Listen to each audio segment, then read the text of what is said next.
Assalamu alaikum, I'm Aisha and you're watching Samaa News. Here are today's headlines. Pakistan and China are holding their joint counter-terror exercise Warrior 9. The ISPR says the two-week drill is designed to boost cooperation and sharpen counter-terrorism capability. China's ambassador and Pakistan's CGS reviewed the drills and praised the troops' performance. The exercise underscores the deep military partnership and the shared commitment to regional stability. Former ISI chief Faiz Hamid has been sentenced to 14 years of rigorous imprisonment by a military court.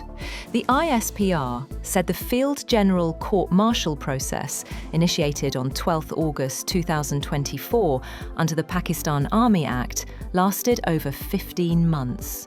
Hamid faced charges including political agitation, violation of the Official Secrets Act, misuse of authority and resources, and causing wrongful loss to individuals. His other political activities are being addressed separately.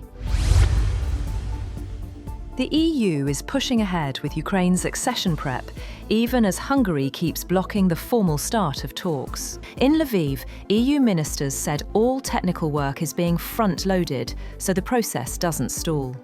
Brussels has also handed Kyiv a clear reform plan, including rule of law and anti-corruption measures, with Ukraine agreeing to a 10-point action agenda. Local officials in Ukraine's Sumy region say a Russian airstrike has killed 2 people and injured 2 others. Emergency crews pulled bodies from a damaged building in the village of Spirne.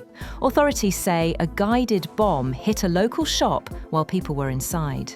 Earlier, Russian forces took control of the town of Siversk in eastern Ukraine. President Vladimir Putin thanked commanders, calling the capture a key step toward advancing on Slovyansk.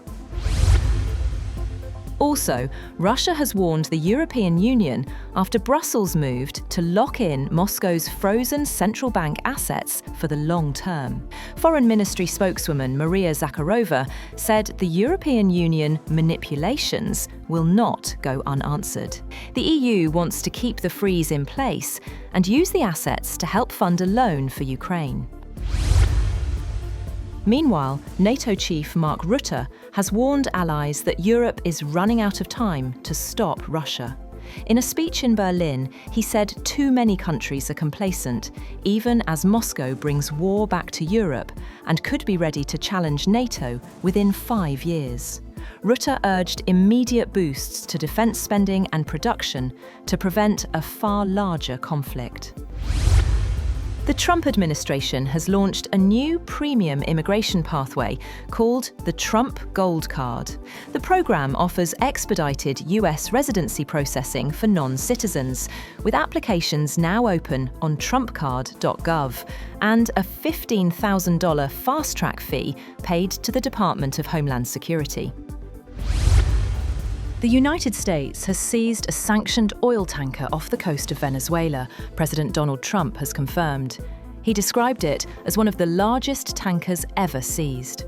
The move has pushed global oil prices higher and sharply intensified tensions between Washington and the Maduro government. The seizure comes as the US continues to pressure Venezuelan President Nicolas Maduro to step down. Japan reports that US nuclear-capable B-52 bombers flew over the Sea of Japan alongside Japanese F-35 and F-15 fighter jets in a coordinated show of force. The joint operation follows large-scale Chinese and Russian military drills around Japan and South Korea. Tokyo's defense ministry says both nations reaffirmed their resolve to prevent any unilateral attempts to change the status quo, and confirmed the readiness of Japan's self-defense forces and US forces. US President Donald Trump says he is arranging a phone call with the leaders of Thailand and Cambodia as tensions escalate between the 2 Southeast Asian nations. Trump told reporters he believes he can help stop the fighting, adding that the call is being scheduled to move diplomacy forward. US President Donald Trump says he plans to announce the members of the Gaza Board of Peace early next year.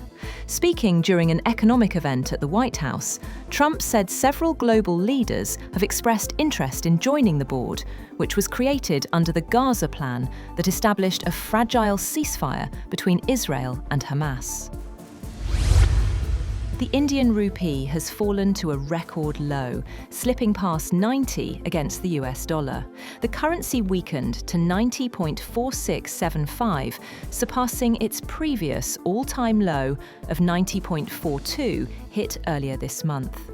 Analysts say the slide is driven by the absence of a trade deal with the US and continued corporate dollar outflows, prompting expectations that the Reserve Bank of India may intervene to limit further losses.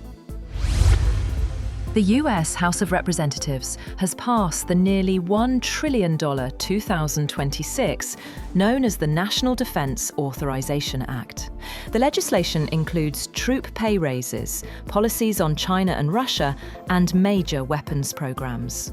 The bill remains one of Congress's most closely watched annual measures, particularly by major defense contractors. Bitcoin has slipped back under the $90,000 mark as global risk sentiment weakened. Fresh concerns over artificial intelligence profitability hit tech markets after US cloud giant Oracle reported weaker than expected profit and revenue forecasts, warning that AI infrastructure spending is rising faster than returns. The caution triggered a broader pullback, sending cryptocurrencies, including Bitcoin, into decline. Interpol says a global crackdown on wildlife trafficking has led to record seizures across 134 countries. In a month-long operation, codenamed Operation Thunder 2025, authorities have recovered nearly 30,000 live animals, highlighting a surge in demand for exotic pets. The sting involved police, customs, border security, and wildlife agencies working together between September and October. And Time magazine has named the architects of artificial intelligence as its Person of the Year, calling them the people who reshaped life with thinking machines.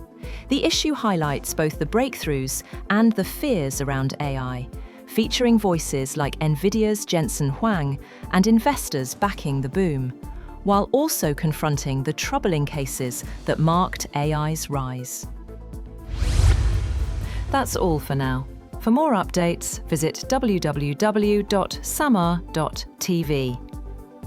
Thank you for watching Samaa News.